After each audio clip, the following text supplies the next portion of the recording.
حال ہی کے اشعار آپ کو سنائے تھے کہ پستی کا کوئی حد سے گزر نہ دیکھے، اسلام کا گر کر نہ ابھر نہ دیکھے، مانے نہ کبھی کہ مد ہے ہر جزر کے بعد دریا کا ہمارے جو اتر نہ دیکھے۔ دین مغلوب ہو، دین پامال ہو، اغیار اس کو پاؤں تلے روند رہے ہو، اور اللہ کا وفادار بندہ پاؤں پھیلا کر سو رہا ہو، بال بچوں میں خوش و خرم زندگی بسر کر رہا ہو، ہے کوئی غیرت کا موقع؟ اقیم الدین ولا تتفرقوا فیہ، یہ دین قائم ہونے کے لیے آیا، قائم کرو۔ اقامت دین اسی کا نام ہے جو آخری تقریر کا موضوع ہے۔ تو اس کا طریقہ کار کیا ہے؟ آج نہ بتا رہا ہوں، یہ تیسری چھت ہے، تکمیل رب، اقامت دین۔ تیسرا لفظ کیا ہے؟ اظہار دین۔ اظہار کے لفظی معنی کیا ہے؟ غلبہ، دین کو غالب کرنا۔ هو الذی ارسل رسولہ بالہدی ودین الحق لیظہرہ علی الدین کلہ ولو کرہ المشرکون۔ سورہ صف میں بھی آیت آئی، سورہ توبہ میں بھی آئی، سورہ فتح میں آئی ہے، آخری ٹکڑا مختلف ہے، وکفیٰ باللہ شہیدا، باقی پوری آیت میں ہے۔ ہم نے اپنے رسول کو بھیجا اس لیے الہدا دے کر، قرآن حکیم اور دین حق دے کر، تاکہ غالب کرے اسے کل کے کل دین پر۔ سمجھی بات؟ اظہار دین کے کیا معنی؟ دین اللہ کا غالب ہو جائے پورے نظام زندگی پر، کوئی حصہ زندگی کا خالی نہ رہے۔ چوتھی اصطلاح یہ سورہ بقرہ میں آئی ہے اور سورہ انفال میں۔ سورہ انفال میں زیادہ پرسکو الفاظ ہیں، وَقَاتِلُوهُمْ حَتَّى لَا تَكُونَ فِتْنَةٌ وَيَكُونَ الدِّينُ كُلُّهُ لِلَّهِ۔ کہ مسلمانوں جنگ کرو اللہ کے دشمنوں سے یہاں تک کہ فتنہ اور فساد فروغ ہو جائے اور دین کل کا کل صرف اللہ کے لیے۔ سمجھ رہے؟ فتنہ اور فساد کیا ہے؟ موٹی سی بات سمجھیے۔ آپ کہیں کہ صاحب امریکہ میں تو کوئی فتنہ نہیں، کوئی فساد نہیں، اور فلاں سوسائٹی جو بڑی پرامن ہے، اصل فتنہ کیا ہے؟ اگر ڈاکوؤں کے ڈیرے میں امن ہے تو کیا اسے امن کہا جائے گا؟ بات سمجھیے، اصل فتنہ کیا ہے؟ یہ زمین کس کی ہے؟ اس پر حکومت کس کی ہونی چاہیے؟ جو اپنی حکومت جما رہا ہے وہ کون ہے؟ باغی۔ کیوں ڈر رہے آپ؟ جو یہ کہے کہ مجھے اختیار ہے جو چاہوں کرو، وہ کون ہے؟ باغی۔ اور جو اللہ کا وفادار ہے اس کی کیا ذمہ داری ہوگی؟ اس بغاوت کا سر کچلنا۔ اگر نہیں کچلتا تو کیا شمار ہوگا؟ وہ بھی باغی کا ساتھی۔ جو باغی کو برداشت کرے ایبیٹمنٹ کہلائے گی، یہ جرم کی اعانت کہلائے گی۔ یہ دو اور دو چار کی طرح سمجھیے، پھر سمجھیے زمین کس کی؟ Who is the rightful ruler of this world؟ اللہ۔ کس کو حق پہنچتا ہے کہ اس کا قانون چلے؟ کوئی اور اپنا چلوائے تو کون؟ باغی۔ اور جو اللہ کا وفادار ہے اس کا فرض کیا؟ اس باغی سے نبرد آزمائی، اس کا سر کچلنا اور اللہ کے دین کو، اللہ کی حکومت کو قائم کرنا۔ وَقَاتِلُوهُمْ حَتَّى لَا تَكُونَ فِتْنَةٌ وَيَكُونَ الدِّينُ كُلُّهُ لِلَّهِ۔ جنگ کرو ان سے یہاں تک کہ بغاوت، فتنہ، فساد ختم ہو جائے، قلع قبا ہو جائے اور دین کل کا کل اللہ کے لیے۔ دیکھیے اگر کوئی ایک شخص بیٹھا ہے کہ میرا اختیار ہے جو چاہوں کروں، وہ کون ہوگا؟ وہ فرعون ہے، نمرود ہے۔ تمام انسان مل کر کہے ہماری مرضی ہے جو چاہے کرے، آپ اس کو نیلم پری کہتے ہیں، تو سمجھتا ہے یہ آزادی کی ہے نیلم پری، جمہوریت، پوری دنیا کی محبوبہ۔ اسلام کی نگاہ میں یہ بھی بغاوت۔ فرق کیا ہے؟ 2 ٹن گندگی تھی، کوئی ایک سر پر تھی، وہ سب میں تقسیم کر دی گئی، گندگی تو گندگی رہے گی۔ غیر اللہ کی حاکمیت کا اصول یہ ہے بغاوت۔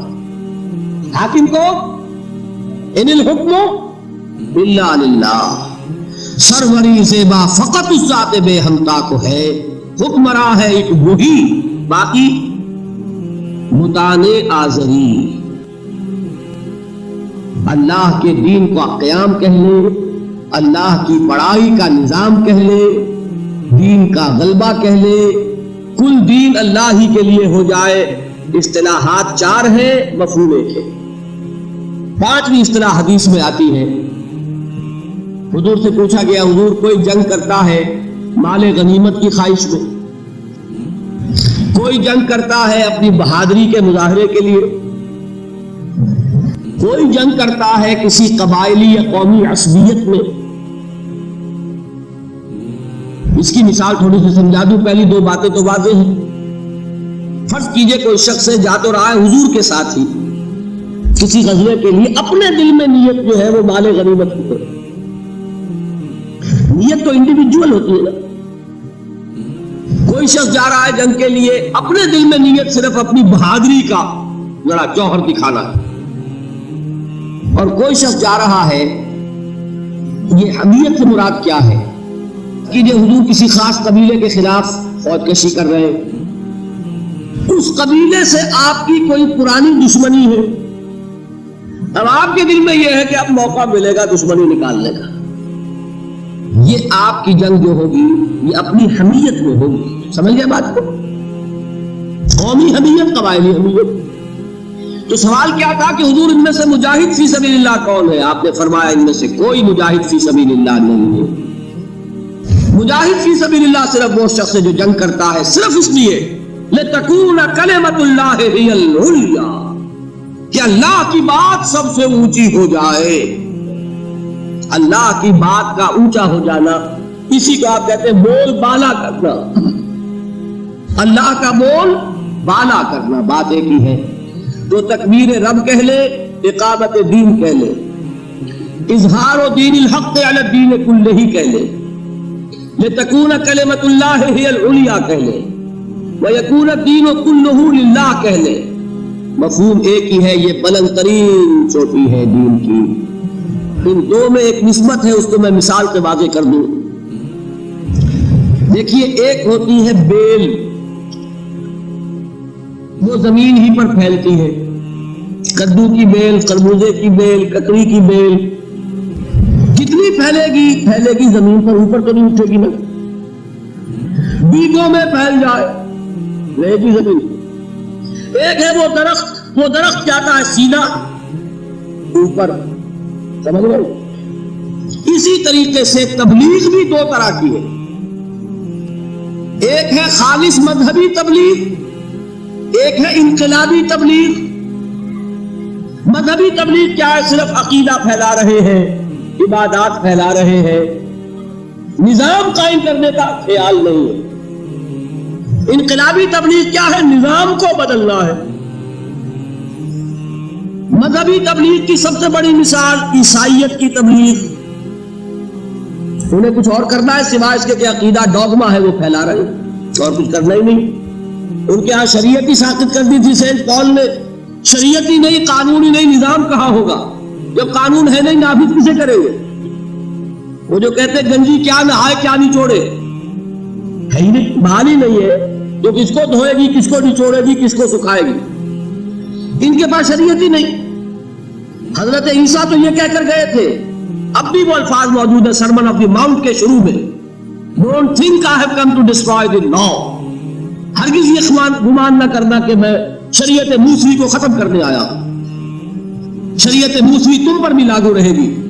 لیکن سید پال نے بیک جنبش قلم شریعت کو ساقط کر دیا۔ موجودہ عیسائیت حقیقت میں پالزم ہے، عیسائیت ہے ہی نہیں، اس پالزم میں شریعت نہیں ہے، شریعت نہیں تو نافذ کسے کرے؟ دیکھیے فرض کیجئے اسلام میں شریعت نہ ہوتی تو پھر تو ایک اللہ رسول کا نام ہی پھیلانا تھا نا، اور تو ہمیں کچھ کرنا ہی نہیں تھا۔ یہاں سارا معاملہ کیا؟ شریعت ہے، قانون ہے، نظام ہے، تو اللہ اس کے رسول کے نام کو پھیلاؤ، پیغام کو پہنچاؤ اور اللہ کے دین کو قائم کرو۔ وہ قائم کرنے کی مثال دنیاوی سطح پر آپ لیں گے، خالص مذہبی تبلیغ کی مثال عیسائیت کی تبلیغ، انقلابی تبلیغ کی مثال کمیونزم کی تبلیغ، کمیونسٹ بھی تبلیغ کرتا ہے کہ نہیں؟